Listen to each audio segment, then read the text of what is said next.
খালাস হওয়ার সঙ্গে সঙ্গে আসবো, আমি বিচার করে দেব। যে এসেছে বলে, হে নবী, এই যে আমার বাচ্চা, আপনি আমাকে মুক্ত করেন অপরাধ থেকে। ও বগুড়াবাসী, আমার কথা হচ্ছে, মেয়েটা আরবি ভাষার লোক, আরব দেশের। তার ভাষা, মাতৃভাষা কি? বলেন বলেন। নবীজিকে তাকে বলতে পারতেন না, ঠিক আছে যা হয়েছে হয়েছে, গোপনে আস্তাগফিরুল্লাহ পড়ে নাও। আর তাকে কি আস্তাগফিরুল্লাহ মুখস্থ করানো লাগতো? সে তো তার মুখস্থ আছে, কারণ সে আরবি ভাষার লোক, একবার শুনলেই তো পড়ে ফেলতো। সে আস্তাগফিরুল্লাহ পড়লে তার মাফ হয়ে গেছে। কেন নবীজি তাকে বললেন যে ঠিক আছে যাও? 10 মাস 10 দিন পরে এসেছে বাচ্চাটা নিয়ে, বললেন না এখনই হবে না, তোমার স্তনের দুধ আছে, এই বাচ্চার অধিকার 2 বছর, এটা আগে কমপ্লিট করে আসো। বাচ্চাটা যখন শক্ত খাবার খাওয়া শিখবে তখন আসবা। ঠিক এসেছে। যখন আসলেন ডাক দিয়ে বললেন, হে রাসূল তাড়াতাড়ি করেন। সে কিন্তু জানে যে বিচার কি হবে, সে নিজে জেনে এসেছে। বিশ্বনবী নিজে ছেলেটাকে এক সাহাবীর আন্ডারে দিয়ে দিলেন। ডাক দিয়ে বললেন, একে মাটির ভেতরে গেড়ে দাও। চারিদিক থেকে পাথর মারা আরম্ভ হয়ে গেছে। হযরতে খালিদ ইবনে ওয়ালিদ বলেন, এত জোরে একটা পাথর নিক্ষেপ করলাম, ওটা ফিনকে দিয়ে রক্ত এসে আমার শরীরে লেগে গেছে। আমি বরদোয়া দিয়েছিলাম, ভৎসনা দিয়েছিলাম। নবীজির কানে কথাটা যাবার পরেই বিশ্বনবী বললেন, খালিদ থামো, আমি নবী, তুমি নবী না। আমি যা জানি তুমি জানো না, আমি যা দেখতে পাই তুমি দেখতে পাও না। আমি দেখতে পেয়েছি আজরাইল 70,000 ফেরেশতা নিয়ে আকাশ থেকে নাজিল হয়ে আমাকে বলছে, হে রাসূল, এই মহিলার যে তাওবা, এর যে অনুশোচনা, এর যে কর্মকাণ্ড দেখিয়ে গেল দুনিয়ায়, এমন ভাবে যদি কোনো জালেম তওবা করে যেতে পারে, আল্লাহ তাকেও মাফ করে দেবে। কি বুঝলেন আপনি এই ছোট্ট স্টোরি থেকে? শুধু অপরাধ করে আস্তাগফিরুল্লাহ পড়লে যদি মাফ হয়ে যেত। হ্যাঁ, আস্তাগফিরুল্লাহ পড়লে আপনার জীবনে যে গুনাহগুলো আল্লাহর সাথে ঘটেছে, আল্লাহর অধিকার নষ্ট করেছেন, ওইগুলো মাফ হবে। আপনি সব সময় এজন্য পড়বেন ইস্তেগফার, আস্তাগফিরুল্লাহ, আস্তাগফিরুল্লাহ। কিন্তু তাওবা যদি কেউ করতে চায়, তাওবা করলে জীবনের অপরাধ শুধু মাফ হয় না, ওই জায়গাটা আল্লাহ পুরা ফাঁকা করে দেয়, বাকি জায়গাটা আমার আল্লাহ পুরা নেকি দিয়ে পাল্টিয়ে দেয়। ইল্লা মান তাবা ওয়া আমানা ওয়া আমিলা আমালান সালিহান ফাউলাইকা ইউবাদদিলুল্লাহু সাইয়্যাতিহিম হাসানাত। দুইটাই বহুবচন। আল্লাহ পাক বলেন, যারা তাওবা করে, ইস্তেগফার না, যারা তাওবা করে, এই মানুষগুলো তাওবা করার পরে যদি সিদ্ধান্ত নেয় যতদিন আমি বেঁচে আছি ভালো কাজে লাগবো। এখন তাওবা কি? তাওবার 1 নাম্বার শর্ত হচ্ছে অনুশোচনা করা। কি? 2 নম্বরে আপনি অপরাধ যার কাছে করেছেন তার কাছে যে স্বীকার করতে হবে, স্বীকৃতি দেওয়া লাগবে। এটা যদি আল্লাহর সাথে সম্পৃক্ত হয় আল্লাহর কাছে বলবেন, যদি বান্দার সাথে সম্পৃক্ত হয় বান্দার কাছে বলা লাগবে। 3 নম্বরে যা করেছি জীবনে আর এই কাজ আমি জীবনে দুনিয়ায় কোনোদিন রিপিট করব না। জোরে বলেন সুবহানাল্লাহ। তাহলে তাওবা করলে জীবনের অপরাধ শুধু মাফ হয় না, পুরা জায়গাটা আল্লাহ নেকি দিয়ে পাল্টিয়ে দেয়। এটা আস্তাগফিরুল্লাহর মতো না। মেয়েটা তাওবা করেছে না ইস্তেগফার করেছে? তাওবা। বলেন বলেন। এই জন্য আমার আল্লাহ দুনিয়াতে তার এমন তাওবা কবুল করলেন, বিশ্বনবী বলেন এটা যদি পুরা আরব জানে সবার ভেতরে ভাগ করে দেন, সবাইকে আল্লাহ মাফ করে দেবে। এত বড় তাওবা হয়েছে তার। আর 15.5 বছরে এই 14 দল বাদ দিয়ে বাকি আমরা যারা আছি এদেশে সবাই মাজলুম। কথা বললেন না? 14 দল বাদ দিয়ে বাকি যারা আছি আমরা সবাই কম বেশি মজলুম। এই মজলুমদের এখন উহুদের ময়দান থেকে শিক্ষা নেওয়া লাগবে।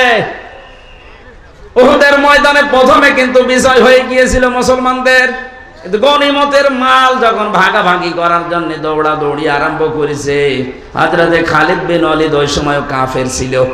আকস্মিক ভাবে তিনি অতর্কিত হামলা চালিয়ে জায়গায় 14 জন মানুষ মেরে ফেলেছিলেন। আমার মনে হয় বাংলাদেশ এখন উহুদের প্রান্তরে দাঁড়িয়ে আছে। আমরা যে বিজয়টা পেয়েছি, এই মাজলুম মানুষগুলো যদি এখনো পর্যন্ত মায়ের পেটের সন্তানের মতো আমরা সিমেন্টেড হয়ে যেতে না পারি, ওরা কিন্তু এখনো উৎপত্তি আছে। দেখেন না, মাঝে মাঝে বলে আমি কাছাকাছি আছি, চট করে ঢুকে পড়বো, এমনি বলে। ওরা ওই খালিদ বিন ওয়ালিদ যখন কাফের ছিল, যে ভূমিকায় ছিল, ওরা ওই ভূমিকা পালন করার জন্য আছে উৎপত্তি। এই জন্য মাঝে মাঝে নতুন নতুন ইস্যু তৈরি করে পাঠায়। আর দেশের কিছু মানুষ আছে, ওরা আন্দাজে লাফিয়ে পরিবেশ নষ্ট করে। পরিবেশ নষ্ট করে করবে কি, পেছনে লাল হয়ে যায়। এই কথা বলছেন কেন? যে গোপালগঞ্জে আরম্ভ করেছিল, ওই সময় কয়েকদিন শুনলাম বাসের ভাড়া গোপালগঞ্জ থেকে ঢাকা পর্যন্ত যদি আপনি দাঁড়িয়ে যান 1000 টাকা, আর বসে গেলে 500 টাকা। কারণ বসার মতো কায়দা আর্মি ওদের রাখে নাই। কথা বলে ঠিক কিনা? এজন্য আহ্বান জানাচ্ছি, পালিয়েছে গেছে। এ দুনিয়ার ইতিহাসে এটাই বলে 850 বছর আগে ওনার দাদা পালিয়েছিল, লক্ষণ সেন। কথা বলে না কেন? ওনার দাদা, বললাম কেন, আমার ফাঁসি চাই বইটা পড়েন, দেখেন ওনার জন্মের ইতিহাস লেখা আছে। ওনার জন্মের ইতিহাস না, ওনার বাবার জন্মের ইতিহাস লেখা আছে। আমি মেজর ডালিম বলছি, বইটা পড়েন।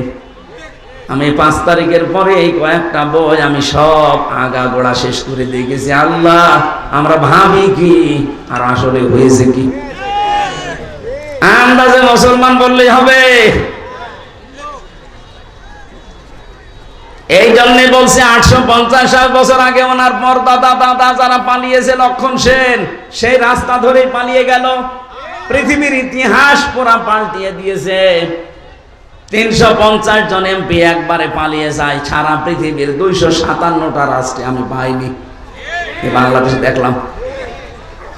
শুধু পার্লামেন্টের যারা মেম্বার এরাই পালিয়ে যায়নি, জাতীয় মসজিদের ইমাম পর্যন্ত পালিয়ে গেছে। কি আশ্চর্য বলেন তো, ইমাম সাহেবও পালিয়ে যায়।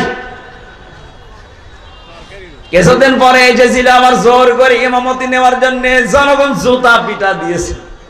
পরের দিন দেখলাম স্ট্যাটাস দিয়েছে ফেসবুকে, জনগণ আমাকে জুতা দিয়ে পিটিয়েছে কিন্তু আমার গায়ে লাগেনি। ওরে শয়তান, মানুষের বিবেক মরে গেছে। মানুষটা কত নিচে নেমেছিল বলেন। দুনিয়ার সাথে এই লোকটা নৌকা মার্কা নিয়ে দাঁড়িয়েছে। আমার মনে হয় লোকটা যদি কুকুর মার্কায় দাঁড়াইতো তাও পাস করত। কারণ মার কাটা আল্লাহ এত বেশি ঘৃণিত বানিয়ে দিয়েছে, পায়খানার দিকে মানুষ এখন তাকায়, তাও নৌকার দিকে তাকায় না। তাকায়, এখন চড়া লাগবে মাঝে মাঝে বন্যা হলে। এই কারণে যারা এখন চড়তে যায় তারাই ধরা খায়। এই যে দরবেশ নৌকায় করে পালিয়ে যাচ্ছিল, সাবধান। এজন্য নৌকা যখন ডুবে গেছে, ও ছাতা আর মনে হয় কিয়ামতের আগে উঠবে না। কারণ দুনিয়ার ইতিহাসে এইটাই আমরা পড়েছি, কোন স্বৈরাচার যদি একবার পালিয়ে যায়, ও জীবন থাকতে আর ফিরে আসে না। কারণ ও জানে আমি গেলেই মারা পড়ে যাব। জনগণ যেভাবে ফুসে আছে, ওই দিন যদি আর 5 মিনিট সময় পেত, আমার মনে হয় এতদিন কবরে পাঠিয়ে দিত। হায়াত আছে বলে বেঁচে আছেন, কিন্তু সারা জীবনে এখন যতদিন আছেন অপমানের জীবন নিয়ে থাকা লাগবে। আমাদের শিক্ষা নেওয়া দরকার এখান থেকে, আমরা যেন জালেম হয়ে না যাই কোনোদিন। যদি আমরা কেউ জুলুমকারী হয়ে যাই, মাজলুমকে আল্লাহ তো ক্ষমা করে দেবে, কিন্তু জালেমের জন্য আল্লাহ নিজে মামলা দেবে। এটা আছে সূরা শুরা 25 নাম্বার পারা 6 নাম্বার পৃষ্ঠার 12 নাম্বার লাইনের 42 নাম্বার আয়াতের প্রথম অংশে আছে, ইন্নামাস সাবিলু আলাল্লাযিনা ইয়াজলিমুনান নাস। অবশ্যই আমি আল্লাহ নিজে মামলা দায়ের করব তাদের বিরুদ্ধে যারা মানুষ ওই মানুষের উপরে জুলুম করেছে। 15.5 বছরে যে জুলুম হয়েছে এটা ওয়াজ করা লাগবে আরো জোরে। সুতরাং 1628টা চেয়ার ছিল এই দেশে, মেন চেয়ার শাহ আলম ভাইয়ের চেয়ার না, এই চেয়ার না। যিনি পালিয়েছে তাকে থেকে শুরু করে থানার শিবগঞ্জের ওসি পর্যন্ত 1628টা চেয়ার ছিল মেন দায়িত্ব পালন করার জন্য। আর এইগুলো যারা ঘোরাফেরা করে এরাই দেশ চালায়। এই মানুষগুলোর প্রত্যেকটা ছিল জালেম আর জালেমের সহযোগী, কেউ ডাইরেক্ট কেউ ইনডাইরেক্ট। এই কথা বলেন এখানে। এদের বিরুদ্ধে মামলা হামজার, বলেন শাহ আলমের, কার? আমরা অত্যাচারিত হয়েছি, আমরা যদি কিছু নাও বলি আল্লাহ আপনার বিরুদ্ধে মামলা দেবে। কারণ এই দেশের 1628টা চেয়ারের যারা ছিল তারা আল্লাহর মামলার আসামি। আপনি শব্দটা খেয়াল করছেন? কত ওজনওয়ালা! আল্লাহর মামলার আসামি এরা। বাদী যত বড় হয় মামলা তত কঠিন হয়, বলেন। এরা আল্লাহর মামলার আসামি। এটা দুনিয়াও শেষ, জালেমদের আখিরাতও শেষ।